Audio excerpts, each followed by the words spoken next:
crippling America's military. That is the only reason President-elect Donald Trump and Senate Republicans would vote to confirm an alleged rapist and alcoholic to be defense secretary. But that appears to be on the precipice of happening, despite Pete Hegseth's disastrous confirmation hearing. Welcome to the No Spin Zone. Graphs Grievances starts right now.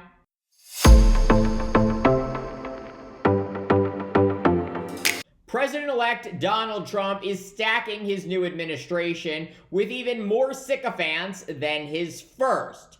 Long gone are the days when Trump appointed retired 4-star general and 43-year Marine veteran Jim Mattis, as well as West Point graduate and Army veteran Mark Esper to his cabinet. Those men serving back-to-back as Trump's defense secretary during his first term and courageously standing up to Trump when he asked them to harm the United States or violate the U.S. Constitution. In December of 2018, Mattis becoming the first ever Pentagon head to resign in protest after calling into question Trump's judgment, values, and respect for America's allies. Shortly thereafter, Mattis's replacement, Mark Esper, faced an even bigger test. In June of 2020, he was directed by Trump to use the military to, quote, beat the F out of civil rights protesters in Washington, D.C. Just shoot them, Trump reportedly said inside the Oval Office to Esper, who refused to comply with the unlawful orders. Esper, no surprise, was later fired by Trump. Both Mattis and Esper also speaking out and warning of the danger Trump posed to America during his 2024 presidential campaign. Mattis saying he agrees with the assessment that Trump is, quote, the most dangerous person to this country. Esper saying Trump is unfit for office, a national security threat, and a threat to democracy. So why does this all matter now? Because Trump has nominated a new defense secretary who appears incapable of pushing back on him, if necessary, because he owes everything to Trump. And I just want you to tell me if these are true or false. Very simple. On Memorial Day 2014, at a CVA event in Virginia, you needed to be carried out of the event for being intoxicated. Senator, anonymous smears. Just true or false? Very simple. Summer of 2014 in Cleveland, drunk in public with the CVA team. Anonymous smears. I'm just asking for true or false questions. True or false answers.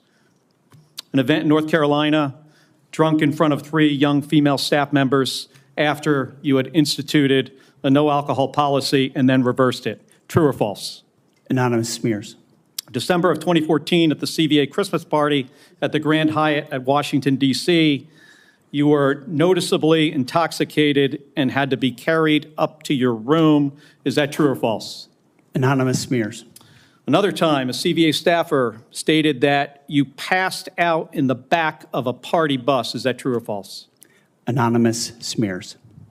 In 2014, while in Louisiana on official business for CVA, did you take your staff, including young female staff members, to a strip club? Absolutely not. Anonymous smears. Is it accurate that the organization reached a financial settlement with a female staffer who claimed to be at a strip club with you, and there was a colleague who attempted to sexually assault her? Was there a financial settlement? Senator, I was not involved in that. I don't know the nature of how that played out.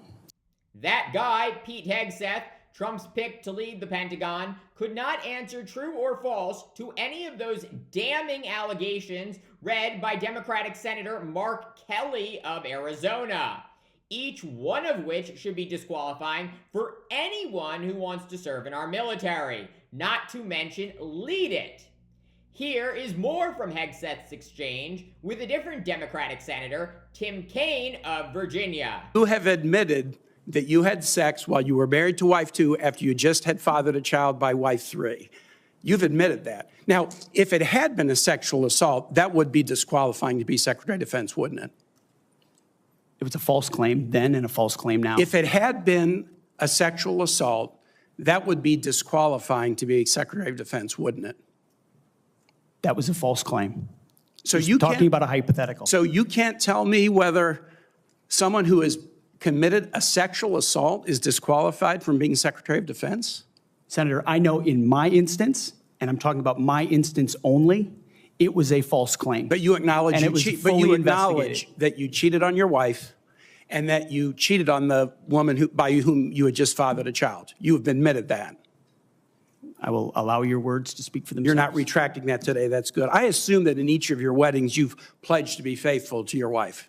You've taken an oath to do that, haven't you? Senator, as I've acknowledged to everyone in this committee, not a perfect person, not claiming to But be. no, I just asked a simple question. You've taken an oath, like you would take an oath to be Secretary of Defense in all of your weddings to be faithful to your wife. Is that correct? I have failed in things in my life, and thankfully I'm redeemed by my Lord and Savior Jesus Christ. In finalizing divorces from your first and second wives, were there non-disclosure agreements in connection with those divorces? Senator, not that I'm aware of. If there were, would you agree to release those first and second wives from any confidentiality agreement? Senator, it's not something I'm aware of. But if there were, you would agree to release them from a confidentiality agreement? Senator, that's not my responsibility. Did you ever engage in any acts of physical violence against any of your wives? Senator, absolutely not. But you would agree with me that if someone had committed physical violence against a spouse, that would be disqualifying to serve as Secretary of Defense, correct? Senator, absolutely not have I ever done that. You would agree that that would be a disqualifying offense, would you not? Senator, you're talking about a hypothetical. I don't think it's a hypothetical. Violence against spouses occurs every day. And if you as a leader are not capable of saying that physical violence against a spouse should be a disqualifying fact for being secretary of the most powerful nation in the world, you're demonstrating an astonishing lack of judgment. Yet despite the very real allegations of rape and excessive drinking against him, in an egregious act of dereliction of duty, Senate Republicans appear poised to confirm Hegseth as Defense Secretary. Those two huge issues not only making Hegseth vulnerable to blackmail by America's most dangerous enemies, but also virtually unemployable except by a 34-count convicted felon who also happens to be president-elect. As the Secretary of Defense, you will be the one man standing in the breach should President Trump give an illegal order, right? I'm not saying he will, but if he does, you are going to be the guy that he calls to implement this order. Do you agree that there are some orders that can be given by the Commander-in-Chief that would violate the U.S. Constitution? Senator, thank you for your service. But I reject the premise that President Trump is going to be giving illegal orders. No, I'm not saying he will, but do you believe there is such a thing as an illegal order that Joe Biden or any other president, Donald Trump, could give? Is there anything that a commander-in-chief could ask you to do with the uniformed military that would be in violation of the U.S. Constitution? Senator, anybody of any party Right. could give an order that is against the Constitution or against the law. Right. Okay. So are you saying that you would stand in the breach and push back if you were given an illegal order? I start by saying I reject the premise that President I Trump will be understand. giving You've done your any genuflecting illegal to him, orders but at all. This isn't a hypothetical, okay? Your predecessor in a Trump administration, Secretary Esper, was asked and did use uniformed military to clear unarmed protesters. He was given the order to potentially shoot at them. Helos flew low in Washington, D.C. as crowd control. He later apologized publicly for those actions. Was he right or wrong to apologize? Senator, I was there on the ground. And I saw the understand, helo and I myself. respect that. I've been there. But you're I about understand to the be level the of threat Secretary of Defense. that was involved in that moment. I Was also he right understand to? So he was legality and the Sir, Constitution. was he and right the or laws of what wrong you to have. apologize? I'm not going to put words in the mouth of Secretary Esper or No, anybody else. from he this said them podium. himself. You don't have to. What are you scared of?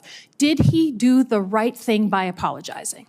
I'm not scared of anything, Senator. Then say I'm yes or no. interested You in can say no. upholding the laws and the Constitution Okay. in any So particular Donald scenario. Trump asked for the active duty 82nd Airborne to be deployed during that same time. Secretary Esper has written that he convinced him against that decision. If Donald Trump asked you to use the 82nd Airborne in law enforcement roles in Washington, D.C., would you also convince him otherwise? I'm not going to get ahead of conversations I would have with the president. However, there are laws and processes inside our Constitution that would be followed. President Trump said in November that he is willing to consider using the active duty military against the, quote, enemy within. Have you been personally involved in discussions of using the U.S. military active duty inside the United States? Senator, I'm glad we finally got to the topic of border security equaling national security, because it's been abdicated and ignored for the last 4 years. That wasn't my question. I'm just asking, have you been involved? You're about to be the Secretary of Defense, potentially. Have you been involved in discussions about using the active duty military inside the United States? Senator, I am not yet the Secretary of Defense. Right. I'm just if confirmed, I would be party to any number of So you conversations. haven't been in any of these which conversations? I would not reveal what I have discussed with the President of the United States. Just have you been in conversations? You're going to be in charge of 3 million people. Hegseth refusing to confirm under questioning from Democratic Senator Elise Slotkin of Michigan that he will decline to obey unlawful orders from Trump. And that is hardly shocking, because Hegseth is nothing without Trump. Following his disastrously revealing confirmation hearing, Republican Senator Joni Ernst of Iowa, who had remained non-committal on Hegseth, cowardly said she would vote to confirm him. With Democrats all expected to vote against Hegseth's nomination, that leaves just a handful of Senate Republican votes that might still be in play, including Senator Susan Collins of Maine, Mitch McConnell of Kentucky, and Lisa Murkowski of Alaska. Hegseth can only afford no more than 3 GOP no votes and still get confirmed. And unfortunately, his confirmation appears likely, meaning the United States will soon have an alleged rapist alcoholic as defense secretary who is entirely subservient to Trump. And that is before we even get to talking about Hegseth's extreme policy positions, such as his previously stated view that women should not serve in combat roles, despite thousands of them already doing so, his inflammatory statements about LGBTQ service members, and his frequent defense of U.S. war criminals. The United States of America will unquestionably be less safe and secure with Hegseth leading the Defense Department. Any senator who votes for his nomination is complicit in making America more vulnerable to attacks from our opponents, because Hegseth is compromised. Republicans falsely attack Democrats for lowering standards in our military and elsewhere in the name of DEI, diversity, equity, and inclusion. In fact, it is Republicans who are choosing to settle for inferiority by even considering a thrice-married alcoholic sexual assaulter as Secretary of Defense. Democrats must do a better job at making this clear to the American people. Thank you for watching Graf's Grievances. Let me know what you think. Please like, subscribe, share, and join me tomorrow for more.